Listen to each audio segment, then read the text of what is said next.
ইতিমধ্যে গত কয়েক মাসের আমার যে ক্রেজ ক্রিয়েট হয়েছে বা যেই আমার প্রতি মানুষের যে আগ্রহ বা উন্মাদনা সৃষ্টি হয়েছে, তাতে করে আমি বেশ কিছু কাজ, চমৎকার কিছু কাজের অফার পেয়েছি এবং কাজগুলো অন দ্য প্রসেস।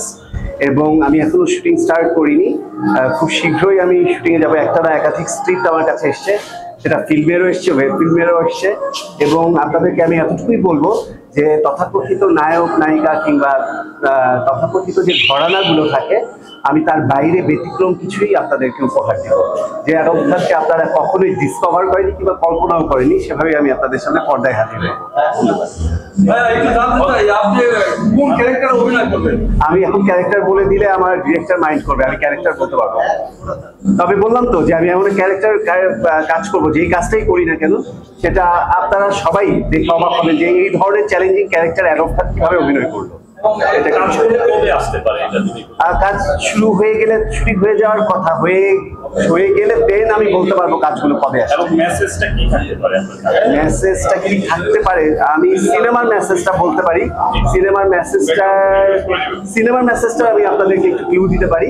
ওখানে হরিজন সম্প্রদায় নিয়ে ছবিটা হচ্ছে, তো ওখানে আমি একটি মেথরের চরিত্রে বোধহয় অভিনয় করছি। আমি নই শুধু, ছবির নায়ক নায়িকা, কলাকুশলী, জুনিয়র সিনিয়র সমস্ত শিল্পীরাই ওখানে মেথরের চরিত্রটাই, হরিজনের ক্যারেক্টারটাই করছে। তো ওখানে আমার চমৎকার একটি ক্যারেক্টার, এবং সেখানে আমি ভিন্ন কিছু মেসেজ নিয়েই আপনাদেরকে দিচ্ছি যে আসলে সবাই মানুষ, সবার ভেতরেই ভালোবাসা থাকে, সবার ভেতরেই কাজের দায়িত্ব থাকে, সবার ভেতরেই দুঃখ কষ্ট সবকিছু থাকে। অনেক চমৎকার কিছু মেসেজ আছে।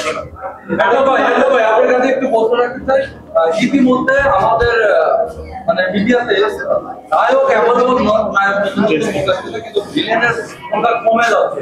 কিছু কিছু ভিডিও ছাড়ার পর আপনার যারা ভক্তরা রয়েছে তারা কমেন্ট করে যে ভাইকে ভিলেন হিসেবে ভালো বানাবে।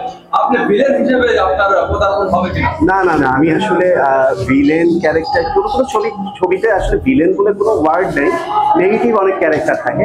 তো কিছু আমি দেখেছি, কিছু যে বাইরের ইংলিশ ছবির কিছু ভৌতিক বা হরর মুভির অনেক ক্যারেক্টারের সাথে মিলে যায় বলে তারা এই ধরনের মন্তব্য করে। তো সে ধরনের স্ক্রিপ্ট বা সে ধরনের গল্প বা সে ধরনের চ্যাপ্টার আসলে আমি ডেফিনেটলি করার চেষ্টা করবো। আপনাদের আরেকটা বলা হয়নি, আমি রিসেন্টলি একটি কোরিয়ান লুকের একটা কাজ করেছি, কোরিয়ান প্রোডাক্টের কোরিয়ান লুকে অলরেডি কাজটা শেষ, বোধহয় 2-4 দিনের মধ্যে রিলিজ হবে। এই প্রথম আমাকে একটু কোরিয়ান লুকে আপনারা সবাই দেখতে পাবেন। টোটালি ডিফারেন্ট একটা কাজ করেছে। শেষ প্রশ্ন আমার, যদি তখন বলছিলাম আপনি কয়েকদিন আগে ফেসবুকে একটা স্ট্যাটাস দিছিলেন যেটা হচ্ছে কাঞ্চন ভাই ব্রেন টিউমারে আক্রান্ত। এটার অনেকটা মানে মিনিংটা ছিল nature tax it's revenge its own way. বিষয়টা কি এরকম কিনা? দিদি ম্যাডাম হচ্ছে ব্রেন টিউমারে মারা গিয়েছিলেন, কাঞ্চন ভাইও একই ব্যাধিতে আক্রান্ত। আমি আসলে অবশ্যই কাঞ্চন ভাই সুস্থতা কামনা করি এবং তার তাড়াতাড়ি করে আল্লাহ যেন তাকে তাড়াতাড়ি সুস্থ করে দেয়, সে যেন কোনো কষ্ট না পান, কারণ তিনি আমাদের দেশের অনেক বড় একজন শিল্পী। তো আমি কষ্টটা দেখেছি, যে আমি দিদি আমার কষ্টটা দেখেছি। সে তার অসুখের সময় বা তার শেষ সময়গুলোতে প্রিয়জন আপনজনদের কাছে চেয়েও কাছে সেভাবে করে পাইনি। আমি সেটাকে ফিল করে একটু লিখেছি যে প্রিয় মানুষেরও সেই দুঃখটা বা সেই অসুখটাই হলো যে মানে কি অদ্ভুত একটা ব্যাপার স্যাপার, সেটাকে মিন করেছি। কিন্তু লেখাটা যে সে কষ্ট পেয়েছে বলেও সেও কষ্ট পাচ্ছে, এই ধরনের কোনো রিভেঞ্জ মার্কা না ব্যাপারটা হচ্ছে যে দিদি আপাতত এরকম একটা কষ্টে ছিল বা তারও একটা এরকম কষ্ট ছিল, বা তার অসুখ বা শেষ সময়টাতে সে প্রিয়জন ভালোবাসার মানুষকে কাছে পাইনি।